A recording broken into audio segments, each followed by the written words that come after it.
আমি রসুন, আমি তরকারির স্বাদ বাড়াই।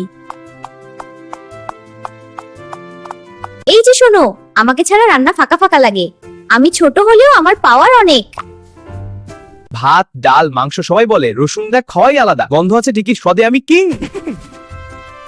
তরকারি যদি স্বাদ না হয়, দোষ কিন্তু রাঁধুনির না, আমাকে দাওনি। পেঁয়াজ কান্না করায় আর আমি সবাইকে হাসাই। আমি পেঁয়াজ। আমাকে কি বল? আমি কিন্তু ভয় পেও না, আমি কাদাই কিন্তু স্বাদও দেই। আজ একে একটু কাঁদবে, পরে কিন্তু হাসবে। হাই সবাই, আমি এখানে লাফাচ্ছি আর মজা করছি। দেখো আমার নাচ, হি হি হি, খুব ফানি। আবার লাফ দিচ্ছি। আমি ঝাল, আমি তরকারির স্বাদ বাড়াই। আমি ঝাল না হলে তরকারি জমে। আমি আসল স্বাদের হিরো, অল্প আমি স্বাদ বেশি। আমি মরিচ, একটু ঝাল কিন্তু ভয় পেলে কেন? সঙ্গে তরকারি বলে ও হো হো হো, মজা। ঝাল কম হলে ডাক দিও, আমি হাজির। বন্ধুরা, আমাদের এমন কার্টুন ভিডিও দেখতে আমাদের চ্যানেলটি সাবস্ক্রাইব করুন। ধন্যবাদ।